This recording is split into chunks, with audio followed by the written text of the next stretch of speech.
Fala, investidores, sejam muito bem-vindos ao canal Planileiro Investidor. Eu sou Adriano Costa e nesse vídeo nós vamos falar do relatório gerencial de junho de 2023 do fundo SNAG 11, é o SNAG 11 Fiagro Imobiliário. Primeira vez aqui no canal, então venha conosco para você conhecer também um pouquinho aí, se você não conhece o SNAG 11, fundo da Suno, é o Suno Agro, né? Fiagro Imobiliário. Então fique conosco aí. Se você gosta desse tipo de assunto, se inscreva no canal, ative as notificações, deixe o seu like.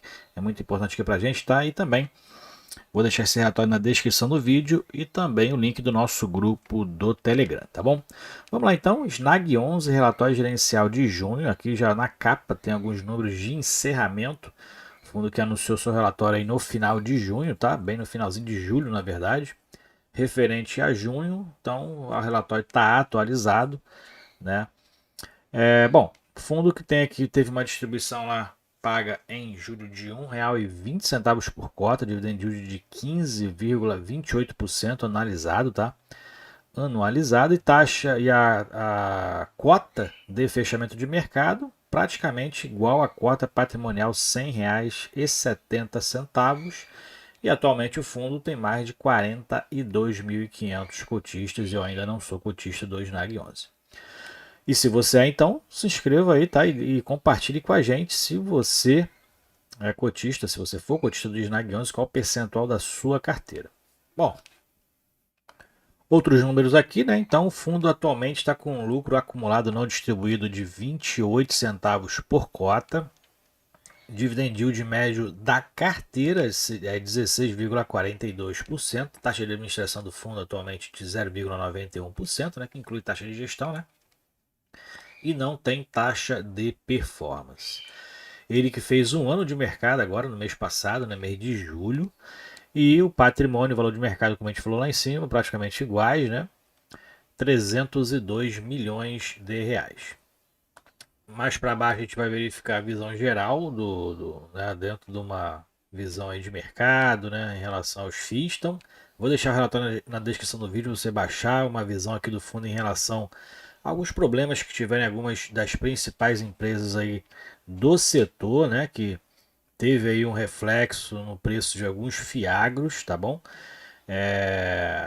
Inclusive um aqui que eu vi foi o Vigia 11, né? Então por que que por exemplo, o Vigia 11 caiu bastante de preço, né, nesses últimos meses, né, de ser negociado aí um pouquinho abaixo do que estava acostumado a ser negociado, né, teve uma queda mais repentina, por conta de um problema na cooperativa Langiru, né, que estava com dificuldade em relação à questão financeira mesmo, né, então estava necessitando de uma reestruturação no seu endividamento, né, então parece que já está isso mais já está mais acomodado isso, né, então não é mais um problema atual, provavelmente já foi realizada essa reestruturação, né?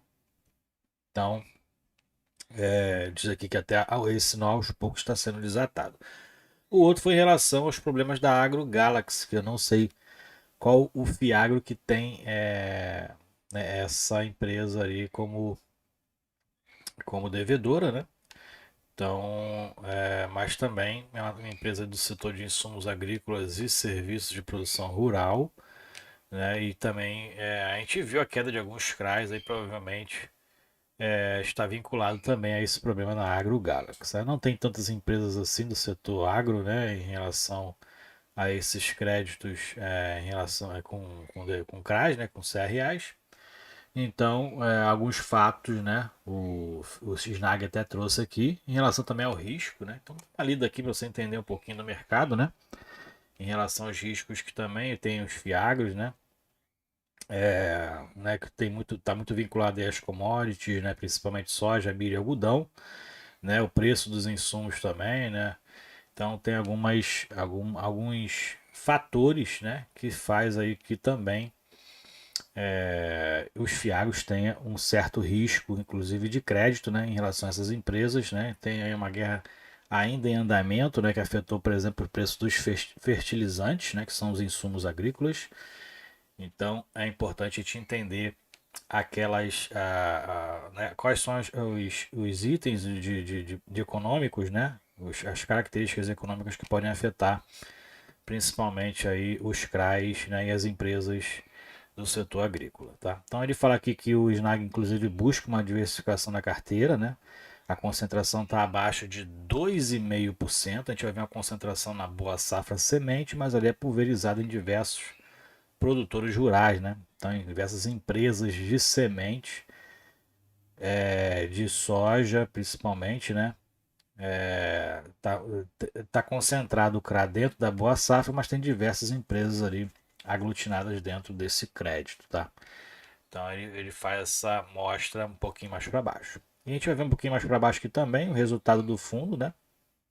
O fundo aqui teve uma apuração de caixa aí de receita de mais de 4 milhões de reais, né? E 586 mil de reserva de lucro. Então tem 20 centavos aí de reserva de lucro atualmente. E a receita, o resultado de caixa do fundo foi de R$ 1,34. O fundo aqui tem 89% do PL exposto ao CRA Boa Safra, né?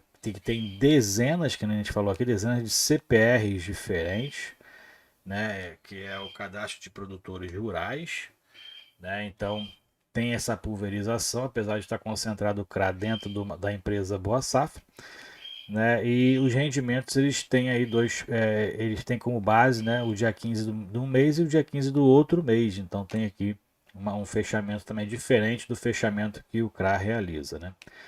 Com isso, ele fala aqui que entre o dia 16 de maio e 15 de junho teve 22 dias úteis, né, que é o normal, né, e o fundo distribuiu então o máximo que tem distribuído aí R$ 1,20.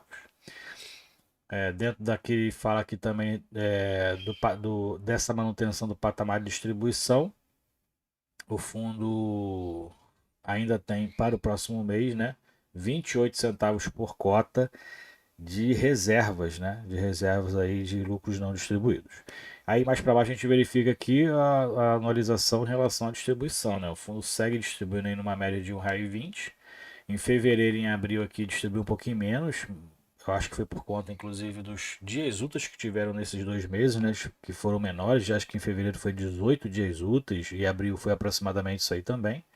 Então teve uma distribuição menor aqui, que foi o início do fundo, né? Então o fundo não estava rentabilizando ainda.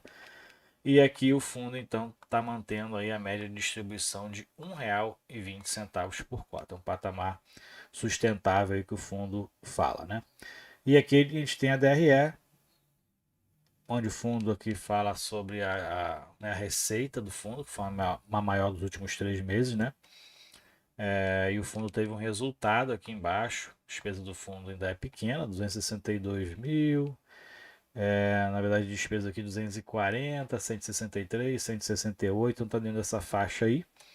Né? E o resultado final do fundo foi de 4,4 milhões de reais, maior que os meses anteriores.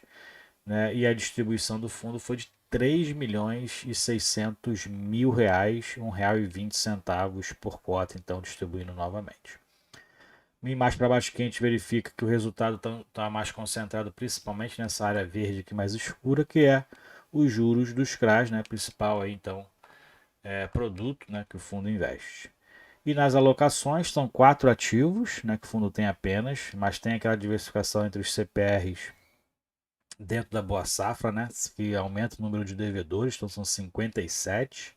E o fundo investe principalmente na taxa DI, né, CDI mais 3%, numa média de 6,32 anos, e IPCA, que é o menor percentual, mais 7,24 com prêmio de risco, mais e a duração de 3,4 anos. Não teve movimentações no mês de referência, né? E na carteira de ativos, então são esses 4 ativos, são 2 imóveis rurais, né? Duas fazendas, né, de produção, um em Sorriso e outro em Primavera, e 2 CRAs, um CRA e um CRI Bem Brasil, com menores percentuais. A gente vê que a concentração está realmente no Boa Safra, com diversos CPRs ali.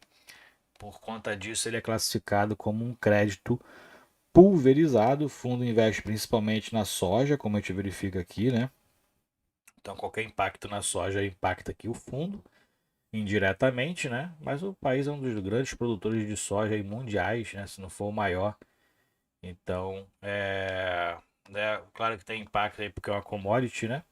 Que se tiver impacto no mercado, realmente impacta em algumas indiretamente aqui no fundo, mas o Brasil aí é um dos principais produtores. Aqui a exposição por tipo, né? Então, uma principal que é o CRA, como a gente já falou, tem imóvel, tem CRI. Essas são as localizações, estão concentradas aqui no centro-oeste e no sudeste, né? Pega um pouquinho lá do norte, né? Dois estados do norte e tal, mas a concentração principal aqui é centro-oeste e sudeste. E dentro da exposição, como eu falei, principal é soja, 97%, né? 89% são produtores rurais, então tem um crédito mais pulverizado, né? E dentro da exposição por indexador, CDI o principal 89%, IPCA 11%, e essa aqui é a tal pulverização por devedor. Então tem toda essa diversificação aqui.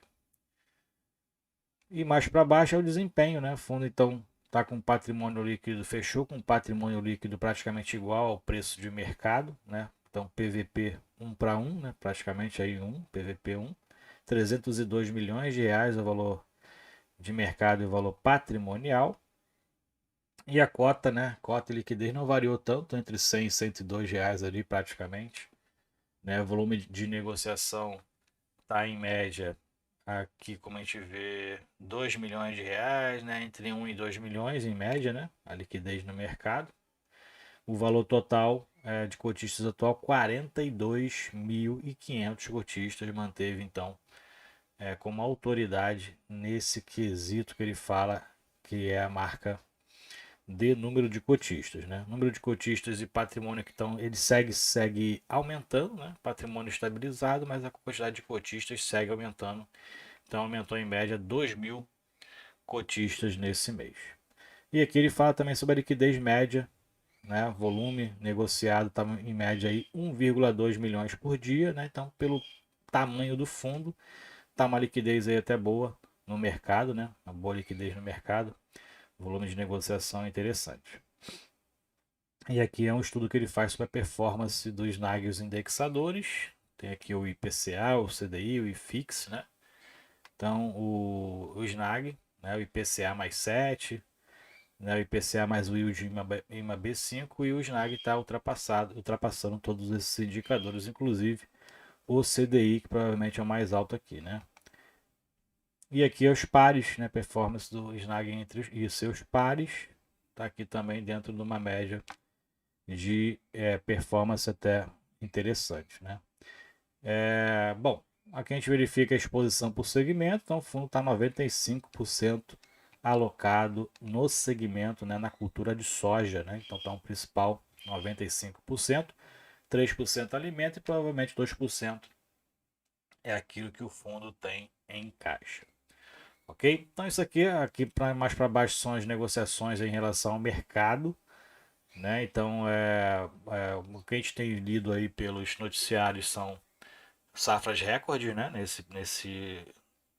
Nessa temporada, vamos dizer assim, 2022, 2023, né? Então safra recorde e aquela questão que a gente já fala aqui, principalmente no fundo do Betal 11, né? A dificuldade que o Brasil tem no armazenamento dessas produções, né? O fundo realmente também destaca isso. Aqui tem a questão do detalhamento dos ativos, então tem o imóvel rural Primavera, toda a característica aqui, né? A remuneração, essa aqui, por exemplo, é IPCA mais 8%, arrendamento atípico, né? Vencimento em 10 anos.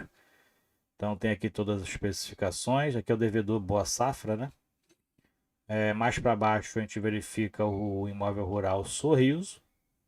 Remuneração IPCA mais 8 também. Boa Safra Sementes também é o devedor. 10 anos é o prazo contrato atípico.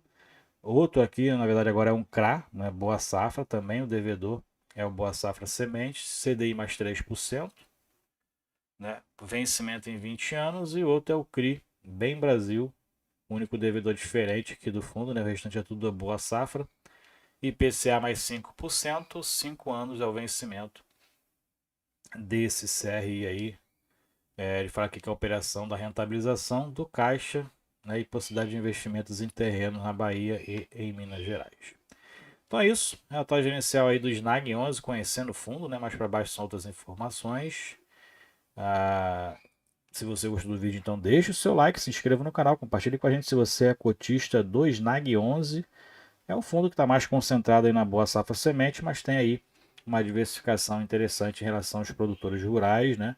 E investe, tem um principal, se você quer diversificar sua carteira de FIAGRO, que ainda não tem aí dentro do segmento de soja, pode ser uma boa oportunidade. O fundo também investe em imóveis e no crescimento do fundo, acho que o objetivo de investimento do fundo vai ser nesses tipos aí, principalmente de ativos, né? Diversificando entre ativos reais, né? E os ativos de papel, ok?